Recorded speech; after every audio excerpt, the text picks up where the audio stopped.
दो ऐसे च्यवनप्राश जो कि भारत में सबसे ज्यादा यूज होते हैं। सबसे पहला है डाबर और दूसरा है पतंजलि। आज इस वीडियो में इतना भयंकर डिफरेंस बताऊंगा आपको कि आप भी बोलेंगे क्या बता दिया। मतलब अगर मैं भी वही बात बताऊं जो हर वीडियो पे आप देखते हो इंस्टाग्राम, यूट्यूब शॉर्ट्स वगैरह पे, तो मतलब क्या ऐसा डिफरेंस बताऊंगा और वाकई आप बोलोगे कि भाई साहब क्या आप चीज बता दी। और भाई साहब पतंजलि की चर्चा तब चल गई थी जब सचिन तेंदुलकर के घर पे हमने देखा कि वो पतंजलि का च्यवनप्राश खाता। हम देखेंगे दोनों में क्या डिफरेंस है। वो लोग जो डाबर का यूज करते हैं, वो लोग जो पतंजलि का यूज करते हैं। इसके अलावा भी बहुत सारी कंपनी के आते हैं, सभी अच्छे, बट हाँ ये दो सबसे ज्यादा यूज होते हैं, तो हम इसका ही डिफरेंस लेके चल रहे हैं। देखो ठंड आती है तो सीधी सी बात है च्यवनप्राश की बात आती है। और च्यवनप्राश में सबसे बेस्ट च्यवनप्राश वही होता है जो आयुर्वेदिक सिद्धांत रहस्य पुराने जमाने में जो विधि भी नहीं है ना उसके हिसाब से बने। और पतंजलि और डाबर ये दोनों ही बहुत सालों से चल। हम देखेंगे इसके डिफरेंस डिपेंड करता है इसके इंग्रेडिएंट। अभी ठंड में क्यों खाते, घर में भी खाना चाहिए ना।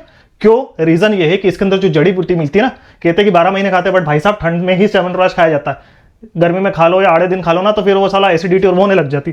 क्यों? इसके अंदर जड़ी बूटी बहुत रहती है और उनकी तासीर बहुत ज्यादा गर्म होती। सबसे पहले बात करें डाबर में, तो डाबर में कम से कम 41 तरह की जड़ी बूटी होती है। पतंजलि की बात करें तो भाई साहब यहाँ 54 तरह की जड़ी बूटी होती है। तो कुल मिला के देखें तो 10 एक जड़ी बूटी इसमें ज्यादा है। और हम च्यवनप्राश सिर्फ जड़ी बूटी के कारण खाते हैं और किसी के लिए नहीं खाते भाई साहब। अब बात करें शुगर की। शुगर की डाबर में है भाई साहब 67 ग्राम और पतंजलि में 55 ग्राम, करीबन 10 ग्राम के आसपास कम है। शुगर को, व्हाइट शुगर को तो भाई साहब लोगों ने सोतन बना के रखा है। मतलब इतनी नफरत करते हैं लोग, सोतन से नहीं करते होंगे बट हाँ व्हाइट शुगर से इतनी नफरत करते कि खाना ही नहीं है। मतलब सोशल नेटवर्किंग ने तो पागल कर दिया। वो लोग जो कहते हैं ना कि भाई साहब शुगर नहीं खाते, हम शुगर नहीं खाते। एक इंपॉर्टेंट चीज बताता हूं, WHO वर्ल्ड हेल्थ ऑर्गेनाइजेशन ने बोला है कि डेली मैक्सिमम आपकी कैलोरीज का 10% शुगर होना चाहिए, उससे ज्यादा नहीं। 10% बोले तो अगर आप 2000 कैलोरीज खाते तो मिनिमम 25 ग्राम पर डे शुगर होनी चाहिए और मैक्सिमम 50 ग्राम। एक चम्मच में आती है भाई साहब 4 ग्राम, ठीक है। तो 6 चम्मच मिनिमम खा सकते हो और मैक्सिमम 12 चम्मच।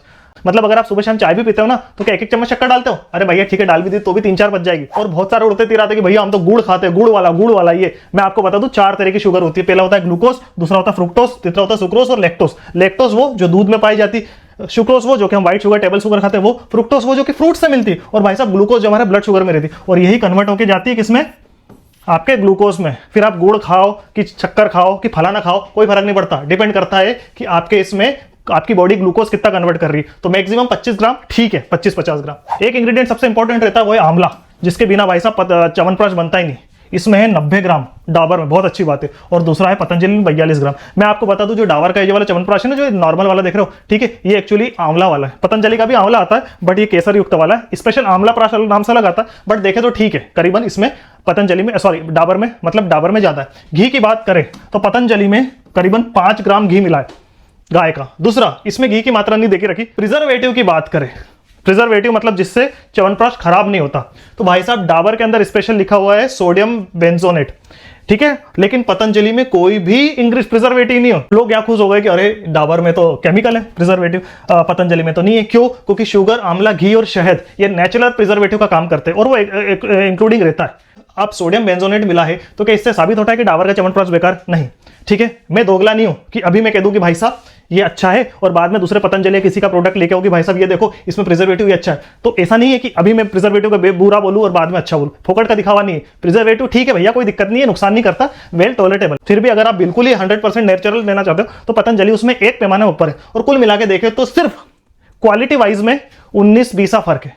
अब सबसे इंपॉर्टेंट भाई साहब दोनों का स्वाद कैसा है मैं आपको बताता हूं, मैं आपके सामने चखता हूं। सबसे पहला है भाई साहब हमारे पास कौन सा, ये है डाबर का च्यवनप्राश। ये बहुत पहले मैं खाता था और इसका आप देखोगे ना बहुत ही पेस्ट आएगा। आप इस तरह का आपको दिखेगा, आपको अगर दिख रहा हो तो, ठीक है, इस तरह का बहुत ही पेस्ट है। टेस्ट में आंवला की कंसिस्टेंसी बहुत ज्यादा रख रही, हल्का सा खटासपन है क्योंकि आंवला इसमें ज्यादा है और आंवला नहीं, इन्हें आमल की रसायन मिला है जो कि बहुत अच्छा है। पतंजलि का देखें तो ये थोड़ा आप देखें कंसिस्टेंसी इसकी थोड़ी गाढ़ी है, ये देखिए थोड़ा दानेदार है, ठीक है। इंग्रेडिएंट उसमें भी इसमें भी, लेकिन इसके अंदर जो इंग्रेडिएंट है इन्होंने जितने भी जड़ी बूटी है ना उसका रेशे मुंह में आते हैं। लेकिन पतंजलि का थोड़ा ज़्यादा क्रिस्पी, मतलब क्रिस्पी तो नहीं बट हाँ थोड़ा ज़्यादा एनहेंस है क्योंकि आंवला थोड़ा कम मिला लेकिन दूसरी जड़ी बूटी ज़्यादा है। और इसके अंदर पेस्ट नहीं, सारे जितने भी उन्होंने जड़ी बूटी मिलाई ना वो दरदरे मिलाई। टेस्ट की बात करें तो डाबर को मिलेंगे 10 में से 9 और पतंजलि को मिलेंगे 10 में से 10, ठीक। ये पर्सनल, ठीक है। हो सकता है कि भाई साहब किसी को वो अच्छा लगे, बुरा लगे। कई सालों से मैंने वो भी खाया और ये भी खाया, बट हाँ कुछ भी हो पतंजलि का थोड़ा सा टेस्ट अच्छा है। अब सबसे इंपॉर्टेंट चीज कि भैया इसके बेनिफिट क्या होते हैं और ये ठंड में ही क्यों खाया जाता है। देखिए इसके अंदर जो जड़ी बूटी रहती है ना, उनकी तासीर रहती है गर्म, और वो जड़ी बूटी बहुत सारा बेनिफिट मिलती है। सबसे पहले इम्यूनिटी बूस्ट, ये तो हर च्यवनप्राश में लिखा था इम्यूनिटी बूस्ट। इसके अंदर हर्ब रहते हैं जैसे आंवला, घी, पिपली वगैरह, ऐसी कई जड़ी बूटी रहती है जो शरीर की इम्यूनिटी बनाता है। और अगर इम्यूनिटी स्ट्रांग है, और ध्यान रखना जितनी भी जड़ी बूटी ड्राई फ्रूट्स है ना, वो सिर्फ ठंड में खाई जाती है, जिनकी तासीर गर्म होती है ना, उनमें इम्यूनिटी बूस्टर रहता है। क्यों? क्योंकि जब कड़ाके की ठंड रहती है और आपके अंदर शरीर ये जाता है, ये गर्मी करता है, तो बाहर का जो तापमान है अंदर के तापमान को बैलेंस कर देता है। गर्मी में आप खा ही नहीं सकते भाई साहब, कई लोगों को तो ब्लीडिंग हो जाती है।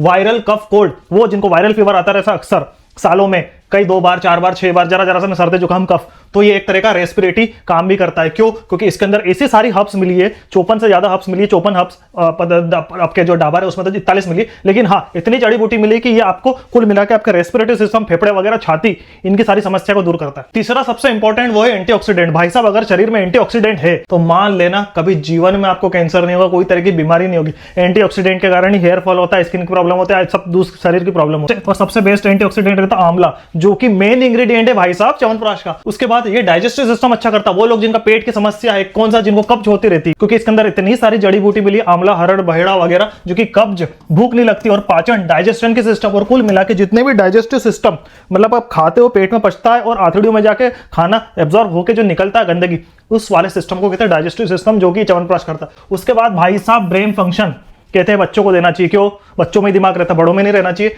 55 से 55 जितनी भी उम्र के 2 साल से ऊपर सबको देना चाहिए, ठीक है। इसके अंदर रहता ब्राह्मी, शंख पुष्पी और पिपली, जो कि दिमाग की नर्व्स जो रहती है ना, नर्व्स भाई साहब, अगर आपकी नर्व्स स्ट्रांग है, बहुत सारी जो सेंसिटिव नर्व्स रहती है जो दिमाग से निकलती, अगर वो नर्व्स आपकी बाहर तो बाहर उसकी सेल्स रिपेयर हो रही है, तो आपको कुछ भी प्रॉब्लम नहीं होगी। वो बच्चे जो कि ज्यादा भूलते हैं, ठीक है, माँ बाप उन बच्चों को देते हैं जिनकी एग्जाम रहे। अरे क्यों भैया, जीवन में हम भी है, आप भी है, सब भी है, हर कोई चाहता है कि बात याद रहे, दिमाग ज्यादा चले।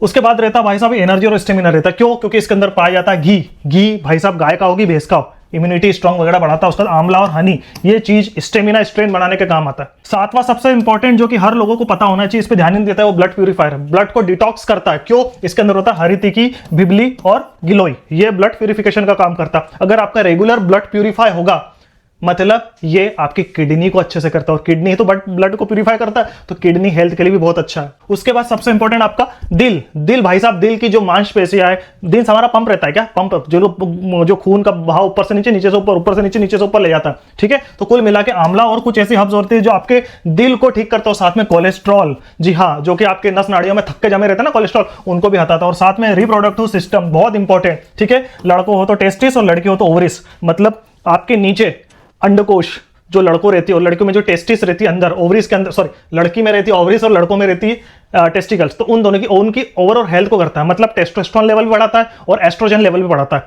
मतलब अगर आपका रिप्रोडक्टिव सिस्टम, मतलब बच्चा पैदा करने की क्षमता, लड़के और लड़की, नर और नारी में अगर बहुत ज्यादा अच्छी रहेगी ना, तो ये मान के चलना उसको कभी कुछ नहीं होगा, क्योंकि बहुत सारी चीज तो रिप्रोडक्टिव सिस्टम ही ठीक कर देती है। उसके अलावा जितनी भी चीजें होती भाई साहब, स्ट्रेंथ टॉनिक, जैसे इम्यूनिटी हो गई, डाइजेशन हो गया, स्टेमिना हो गया, आपकी मेंटल, दिमाग की हेल्थ हो गई, और भाई साहब स्किन और हेयर, इनके लिए भी बहुत जरूरी है। तो कहने का मतलब हम भाई साहब 1 से लेकर 10 इतने बेनिफिट है जो सबको खाना चाहिए। और ये जो च्यवनप्राश है ना, ये शक्तिवर्धक है, रोगवर्धक है। मतलब आप इसको ये नहीं सोचे कि अगर आपको सर्दी जुकाम हो रहा है तो मैं खा लूं तो अभी कल ठीक हो जाऊंगा, नहीं भाई साहब, उसमें तो दवाई लेनी पड़ेगी। ये क्या करता है, धीरे धीरे आपकी इम्यूनिटी को ठीक करता है। मतलब अगर आप च्यवनप्राश खा रहे हो, क्योंकि ठंड में खाया जाता है 2-3 महीने, तो मतलब 0.01% ऐसे बढ़ते बढ़ते बढ़ते 2 से 3 महीने में आपकी बॉडी की इम्यूनिटी बनती।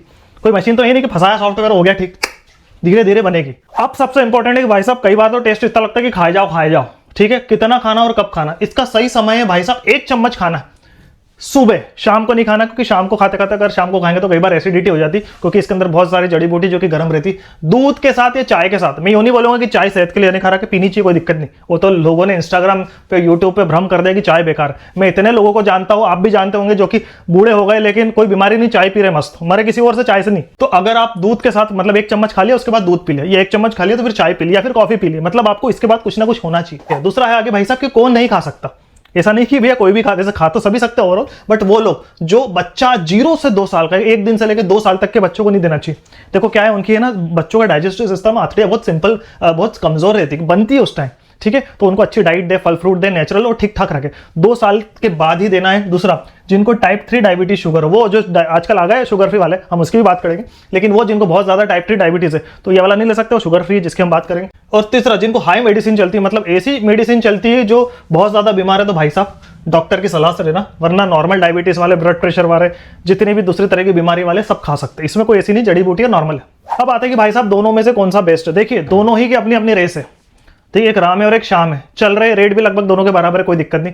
जिनको पतंजलि से नफरत है भाई साहब डाबर खाइए, और जो चाहता है कि ठीक है मेरे को तो स्वास्थ्य और स्वाद से मतलब है तो बिल्कुल पतंजलि खाइए, आपकी दिक्कत नहीं। एक और, वो लोग जिनको डायबिटीज है, टाइप 2 टाइप 3 गोली खाते, तो भाई साहब शुगर फ्री वालों के लिए ये है। जिनको शुगर फ्री वाला आता है, नो एडेड शुगर, पतंजलि का भी आता है, डाबर के भी आता है, जंडू का भी आता है, बैद्यनाथ का भी आता है, सबका आता है, तो आप वो खा सकते हैं। उसके बाद एक और नई पीढ़ी के लिए आया है, जो कि बहुत सारे डॉक्टर आ गए ना कि भाई साहब जीरो शुगर खाना ही नहीं, खाना नहीं, तो ये है उड़ते तीरों के लिए, ठीक है, गुड़ वाला, और ये भी गुड़ वाला। ये वो लोग हैं जो शक्कर नहीं खाते लेकिन दिन भर चाय पिया करेंगे, कचौरी, समोसे, बर्गर, पिज्जा, दारू वारू पियेंगे सब, लेकिन भाई साहब नहीं, शक्कर नहीं। शादी में जाएंगे तो मिठाई तो ऐसा खाएंगे, गुलाब जामुन ऐसा भरेंगे कि मतलब कुछ हुआ नहीं। तो ये जो मानसिकता वाले कि शिव भैया शुगर नहीं खाना, व्हाइट शुगर नहीं खाना, तो ये जो उड़ते तीर है ना उनके लिए बना है। और कंपनी को क्या धंधा करना है, पतंजलि हो कि डाबर हो, वो तो भाई साहब कल से अगर मान लो एक ट्रेंड चल गया कि 0 शुगर खाना ही नहीं, बिल्कुल कड़वा खा लेंगे, तो ये बड़े भैया तो वो भी निकालेंगे। क्यों? क्योंकि ट्रेंड्स के साथ चलते हैं, ट्रेंड इज फ्रेंड।